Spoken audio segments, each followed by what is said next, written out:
자, 우리 경영지도사 2차 시장조사론 같이 보도록 하겠습니다. 시장조사론에서는 일단 논술 문제 크게 두 개 중에서 항상 하나 이상의 문제가 뭐 어쩔 땐 두 개가 다 될 수도 있고 반드시 하나의 문제가 이제 통계 분석 결과를 해석하는 뭐 이런 것이 나오고 있는 게 최근 경향입니다. 그래서 사실 앞부분에 있는 시장조사론의 어떤 이론 쪽, 그런 쪽은 큰 문제로 나오는 경우보다는 약술 쪽이 좀 많이 나오는 편이고요. 그리고 이제 뒤에 통계 분석 쪽, 그쪽이 요즘 이제 큰 문제로 배점이 돼서 나오는 경향을 보이고 있고요. 우리가 이제 기출문제 이런 것들도 같이 보게 될 텐데, 그 전에 시장조사론 전반에 걸쳐서 이제 물론 1차 시험에서 조사방법론이라는 것도 있었지만 그래도 2차에서 시장조사론에서는 어떤 내용들이 좀 내가 알아둬야 되는 내용인가 이런 것들을 같이 정리해 보도록 하겠습니다. 자, 먼저 시장조사론 제일 처음에는 먼저 아주 기본적인 과연 이 조사란 무엇인가라는 과학적 조사 방법이라고 우리가 보통 얘기하는 시장조사론에서 적용하는 조사 방법이란 무엇인가라고 얘기하는데요. 사실 이 부분은 뭐 논술을 쓰거나 뭐 이런 것보다는 개략적인 전체적인 조사 방법에 대한 것에 틀을 잡는다고 생각하시면 되겠습니다. 그래서 늘 얘기하는 과학적 조사 방법이라는 것은 과학이라는 표현을 쓰긴 하지만 그냥 말 그대로 뭐 바람직한 시장조사론? 뭐 이런 식으로 어떤 조사를 하기 위해서 내가 어떤 자세를 가져야 되는가라는 그런 개념으로 보시면 될 것 같습니다. 그래서 내가 조사를 하기 위한 목적은 여러 가지가 있겠지만 뭐 어떤 현상을 설명하기 위한 걸 수도 있고 예측을 하기 위한 걸 수도 있고 그리고 특정한 관계를 분석하는 걸 수도 있어요. 그래서 우리가 많은 경우에 변수 간의 관계가 무엇인가를 파악하기 위해서 조사할 때 제일 대표적인 것이 뭐 인과관계, 뭐 그것을 파악하기 위해서 조사하게 되는데 사실 모든 변수가 명확하게 인과관계를 갖는 것은 아니었죠. 자, 그래서 276페이지에 보면 과학적 조사 방법의 특징들이 나오는데 내가 과학적 조사 방법에 대해서 간단하게 뭐 특성 세 가지를 두고 뭐 쓰시오 이렇게 하면 대표적인 거 3개 정도 혹은 뭐 5가지면 5가지 정도 내가 논술할 수 있을까, 약술할 수 있을까 이렇게 준비하시면 될 것 같습니다. 그래서 과학적 조사 방법에서 하고자 하는 얘기들 어떤 특징을 가지고 있나 하는 것들을 보면 되는데요. 과학적 조사 방법은 거기서 보면 당연히 논리적이어야 되죠. 앞뒤가 맞아야 되고 그 다음에 뭐 인과성이라는 것이 있는데 사실 인과성은 어떠한 원인이 제공되면 그 결과가 나타나져야 되는 것. 그래서 이게 기본이지만 그러나 당연히 과학적 조사 방법으로 모든 결과의 원인을 찾아낼 수는 없어요. 그리고 우리가 추구하는 거죠. 일반성. 그래서 많은 경우에 과학적 조사의 결과를 일반화하는 것은 굉장히 큰 수건입니다. 그래서 결과를 많은 경우에 적용할 수 있는 일반적인 상황에서 적용할 수 있으면 있을수록 이게 좋은 조사 결과가 될 거고요. 자, 그리고 복잡한 거 안 좋아합니다. 간결한 게 좋고요. 간결성 나와 있죠. 어떤 현상을 설명하기 위해서 최소한의 설명 변수로 최대한의 설명력을 보여준다면 그것이 가장 바람직하다. 시험 문제에 굉장히 많이 나오는 회귀 분석 같은 경우 보면은 독립 변수, 즉 설명 변수가 굉장히 많아 보이지만 많은 게 좋아 보이지만 실제로 그렇지 않고 그중에서 유의미한 설명 변수를 가지고 모형 자체를 좀 간소화하는, 간결하게 하는 것이 더 좋을 때가 많습니다.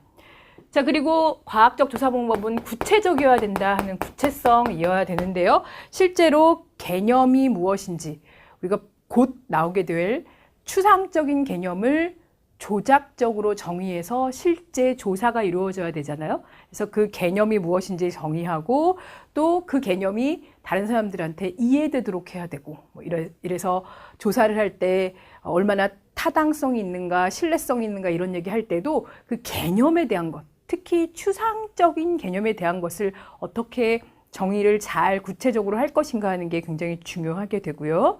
그 다음에 과학적 조사 방법의 또 다른 특성, 이것을 외우려고 생각하지 마시고 보통 시험 문제에서 만약에 나온다면 과학적 조사 방법 혹은 뭐 시장조사론의 일반적인 특성, 주요 특성에 대해서 뭐 몇 가지를 논하시오라고 얘기할 테니까 내가 명확하게 쓸 수 있는 것 몇 가지를 써주시면 될 것 같습니다. 검증 가능해야 된다. 어떤 이론을 현실에서 조사해서 그것이 검증 가능할 수 있는 게 조사의 의의라고 할 수가 있겠고요. 또 가장 많이 나오는 것 중에 하나가 상호 주관성이죠. 상호 주관성은 뭐 다른 말로 사이간자를 쓴다는데 이렇게 표현을 하는데 상호 주관성의 정의 정도는 기억하시면 좋겠죠. 경험을 통해서 검증 가능해야 되고 그리고 서로 다른 연구자가 동일한 조사 방법에 의해서 동일한 대상을 조사했다. 그렇다면 결과가 동일하게 나와야 된다라는 것이 상호 주관성입니다. 그래서 조사자가 달라도 대상이 같고 방법이 같으면 결과가 같이 나와야 된다. 동일하게 나와야 된다 하는 것이 상호 주관성이고요. 그 다음에 수정 가능성. 언제든지 수정이 가능해야 된다. 우리가 뭐 과학적 조사의 특징뿐만 아니라 뭐 세상의 모든 이론이나 법칙이나 이런 것은 새로운 이론이 발견되면 당연히 수정 가능해야 되죠. 그것이 이제 과학의 원리잖아요. 뭐 지구가 둥글다는 새로운 이론이 나오면 기존의 지구가 평평하다라는 이론이 이제 뒤집어지듯이 그렇게 수정 가능성이 있어야 됩니다. 그리고 뭐 효용성. 사실은 아무도 관심 없는 조사는 사실 할 필요가 없어요. 그렇죠? 그래서 뭐 이게 맞다, 틀리다 이렇게 설명하는 것도 중요하지만 그래서 그것을 가지고 뭔가 도움이 되는, 뭔가 뭐 정책적으로 도움이 된다든지 시장의 뭐 매출액을 증가하는 데 도움이 된다든지 어떤 시장을 분석하는 데 도움이 되는 그러한 효용성이 있어야 된다는 거, 그게 필요합니다. 자, 이제 과학적 방법의 논리 전개 너무 많이 나오죠. 그래서 쓸 수 있어야 됩니다. 연역법과 귀납법의 관계를 뭐 약술하시오. 예를 들어 이런 문제가 나오면 제가 보기엔 30점짜리는 절대 안 나오지만 그 10점짜리 문제가 만약에 하나 나온다면 연역법과 귀납법 또 그들의 관계를 간단하게 약술할 수 있어야 합니다. 자, 연역법과 귀납법은 논리를 전개하는 대표적인 방법이죠.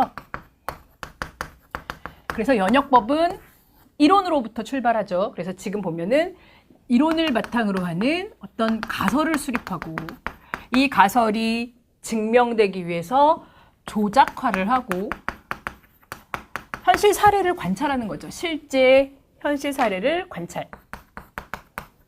이 관찰이 조사라고 보시면 되겠습니다. 그리고 가설을 검증하는 그런 단계에 걸치게 됩니다. 즉, 큰 이론부터 출발하는 게 연역법이죠. 그래서 제일 대표적으로 모든 사람이 죽는다라는 누구나 알고 있는 큰 이론에서 소크라테스가 사람이고 그래서 소크라테스가 죽었다는 결론을 내리는 것입니다. 자, 귀납법은 반대죠. 처음에 이론은 없지만 기본적인 사례들, 지금 귀납법에서는 어떤 특수한 사례들에서 일반화를 하려는 그러한 과정입니다.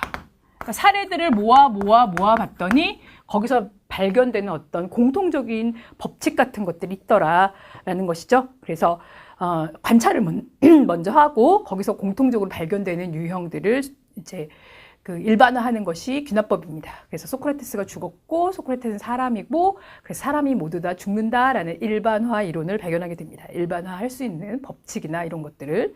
그래서 이들은 완전 반대로 논리를 정하지만 실제로는 상호 보완적인 관계에서 논리 전개를 해야지 어느 한쪽이 더 우세하다라고 할 수 없다는 거 기억하시고요. 자, 278페이지 나오는 조사 설계에 의한 프로세스는 그냥 이렇게 가는구나 정도로 생각하시면 되는데 어쨌든 조사가 이루어지면 조사를 준비하고 자료 수집하고 자료를 정리해서 추가 분석을 하는 뭐 이런 과정을 거쳐서 조사는 이루어진다 정도로 기억하시면 될 것 같습니다. 이제 조사 유형들을 이제 작게도 혹은 약간 큰 주제로도 기억을 하셔야 되는데 조사 목적에 따른 조사 유형이라고 얘기를 하면 크게 조사 목적에 따라서 조사는 어떤 조사가 있습니까? 라고 할 때 굉장히 많이 얘기되는 것입니다. 그래서 우리의 조사 목적은 가장 많은 것이 어떻게 보면 일반적인 현상들이 왜 저렇게 가지? 라고 왜 저러지? 하는 뭔가를 설명하기 위해서 그렇다면 그 현상들을 가지고 어떤 미래를 예측하거나 혹은 모집단 전체의 상황을 예측하거나 이럴 때가 대부분입니다. 어쨌든 조사 목적이 크게 세 가지로 첫 번째 탐색 조사가 있죠. 이것은 조사 목적에 따른 분류입니다. 탐색조사는 아직 조사 문제가 불분명해서 도대체 내가 뭘 조사해야 되지? 이런 걸 좀 불명확할 때 탐색조사를 하게 됩니다. 좁고 깊게 탐색하는 그러한 조사라고 할 수 있겠죠. 그리고 탐색조사는 일반적으로 뭔가를 이렇게 조사할 수가 없어서 좁고 깊게 해서 문제를 발견하고 얘를 내가 더 좀 많은 사람들을 대상으로 조사해봐야겠다 이런 조사 문제를 찾아내기 위한 조사이기 때문에 주로 정성적인 조사를 합니다. 정성조사. 정성조사와 정량조사는 이제 조사 방법상의 어떤 대표적인 두 가지로 구별이 되죠. 정성조사, 정량조사로. 그래서 정성적 자료 수집을 하게 된다. 질적인 자료 수집을 하게 된다라고 얘기를 하고요. 제일 대표적인 게 뭐 시험 문제도 종종 나오는 포커스 그룹 인터뷰, 집단 심층 면접, 표적 집단 심층 면접 조사죠. 그리고 IDI라고 보통 업계에서는 얘기해요. FCI, IDI 제일 많이 하죠. 정성조사에서. 그래서 인덱스 인터뷰. 이런 것들을 주로 하게 됩니다. 뭐 그것뿐만 아니라 뭐 사례 연구를 한다든지 혹은 탐색조사에서 그냥 그 조사 대상 이런 것이 아니라 그냥 문헌조사로 2차 자료를 조사할 수도 있습니다. 뭐 전문가한테 조사를 한다든지 등등을 하게 되고요. 자, 두 번째 조사는 이제 내가 조사 문제를 어느 정도 알게 돼서 이것을 좀 많은 사람들한테 대상으로 조사를 해서 뭔가 검증이 필요하구나 이럴 때 양적인 자료를 수집해서 조사해봤더니 뭐 몇 %야. 뭐 1000명을 조사했는데 그 중에 뭐 70%가 좋아하더라. 이런 얘기가 필요해요. 그래서 그것이 현상에 대한 설명 기술조사죠. 그래서 기술조사는 정량조사로 하게 되고 대부분 통계 분석을 하게 되는 게 기술조사죠. 그래서 빈도 분석도 하고 뭐 평균, 표준 편차 이런 것도 구해보고 뭐 회귀 분석도 해보고 뭐 분산 분석도 하고 이런 등등이 전부 다 이제 기술조사에서 얻어진 양적인 데이터들을 바탕으로 이루어지게 됩니다. 주로 가장 많이 하는 것이 서베이죠, 서베이. 그렇죠? 그래서 서베이가 제일 많아요. 서베이는 그 유명한 설문지 조사로. 근데 뭐 뿐만 아니라 관찰이나 뭐 실험을 하기도 하고요. 세 번째로는 인과관계 조사를 하는데 여기서는 목적이 명확하게 관계를 규명하기 위한 것입니다. 기술조사는 달라요. 기술조사는 뭐 A 후보를 지지하는 사람이 뭐 전체 45%다. 이런 건 그냥 그 A 후보를 지지하는 결과이죠. 하지만 왜 A 후보를 지지하지? 어떤 원인이 있지? 뭐 이런 것을 찾아내는 조사는 사실 아닙니다. 물론 당연히 A 후보가 왜 좋아요? 라는 걸 물어볼 수는 있겠죠. 하지만 그게 곧 지지율과 연결되는지 뭐 이런 관계를 분석하는 것은 아니거든요. 그래서 그런 관계를 분석하는 목적으로 갖는 게 인과관계 조사죠. 그래서 인과관계 조사는 명확하게 실험법이 적용이 되고요. 그래서 인과관계는 독립변수와 그리고 종속변수가 있고 물론 독립변수와 종속변수를 감싸거나 서로 영향을 주거나 이러한 또 다른 변수들이 있죠. 그래서 명확한 목적, 인과관계를 규명하기 위한 조사를 하게 됩니다. 자, 조사 시점에 따라서도 조사 유형이 다르네요. 279페이지에 보면은 사실 조사 시점에 따라서는 크게 횡단조사와 종단조사입니다. 그렇죠? 그래서 이렇게 횡단으로 조사를 할 것인가, 횡단면 조사 뭐 이렇게 얘기하는데 면자는 빼도 좋고요. 이렇게 하면 종단조사입니다. 근데 우리가 종종 종단조사를 시계열조사라는 표현으로도 많이 써요. 사실 시계열조사는 종단조사의 뭐 부분집합의 개념인데 종단조사의 일종이다라고 얘기를 하는데 횡단면조사 같은 경우와 종단조사 같은 경우가 명확하죠. 횡단은 가로니까 동일한 시점에서 다양한 변수를 조사하는 게 다양한 대상과 변수에 대해서 조사하는 게 횡단조사입니다. 그래서 특정한 시점에서 되게 여러 대상을 조사를 하게 되는데요. 우리가 많은 경우에 이제 시계열 조사를 한다라고 하는 그런 조사들이 있어요. 특히 정부기관에서의 조사들은 거의 매년 조사를 하거든요. 뭐 있을까요? 인터넷을 사용하는 사람들, 인터넷 사용자 현황 조사 이런 조사들 매일 해요. 뭐 인터넷진흥원 이런 데서 매일이 아니라 매년 해요. 매년. 똑같은 규모로 혹은 약간 규모를 늘리거나 뭐 줄이거나 그렇긴 하지만 기본적으로 이제 어느 정도의 정량 조사를 매년 한단 말이죠. 그래서 비교를 해요. 작년보다 뭐가 올라갔고 뭐가 내려갔고 뭐 이렇게 비교를 해요. 사실 그건 엄밀히 말하면 우리가 얘기하는 종단 조사는 아니에요. 그리고 시계열적으로 분석도 하긴 하지만 그것은 횡단 조사를 반복적으로 하는 거예요. 기본적으로 종단 조사는 동일한 대상이라는 개념이 좀 있어요. 그래서 여기서 보면 시계열 조사에 보면 시계열 조사는 명확하게 동일한 대상에다가 시간 간격을 동일하게 두고 조사를 하는 건데 종단 조사도 마찬가지로 이 시계열 조사를 포함하고 또 하나 종단 조사에서 제일 대표적으로 많이 쓰는 것이 바로 패널 조사와 코호트 조사도.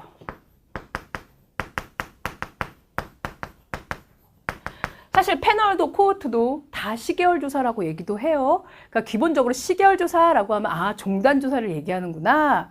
그런데 종종 동일한 시점에서의 횡단 조사를 이걸 매년 한다든지 뭐 6개월에 한 번씩 한다든지 그래서 그 결과를 비교해서 시계열 분석을 한다라고도 하긴 해요. 그러나 엄밀히 말하는 정의는 시계열 조사는 동일한 대상을 반복적으로 그래서 A 회사의 뭐 월간 매출액 자료라든지 이런 게 시계열 자료예요.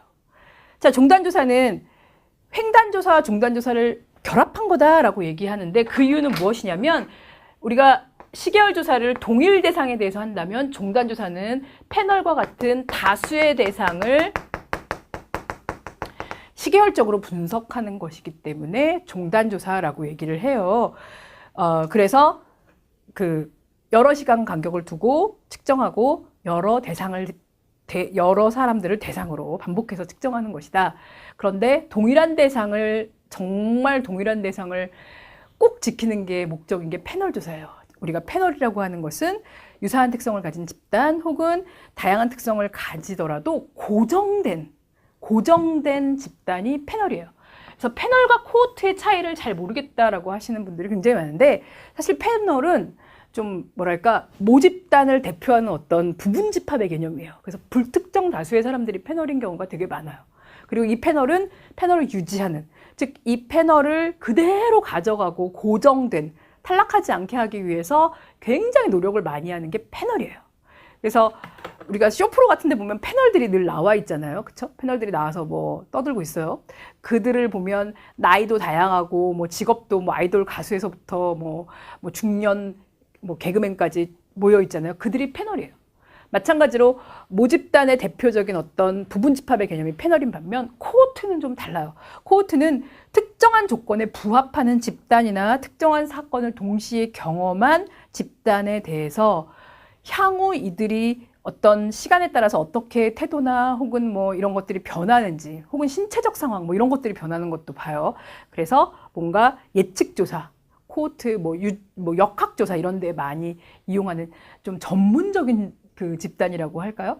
그래서 코호트 같은 경우에는 의학조사 이런 데 굉장히 많아요. 뭐 쌍둥이 코호트, 뭐 어떤 질병을 가진 코호트, 뭐 특수한 혈액형 코호트, 뭐 이런 것들 되게 많거든요.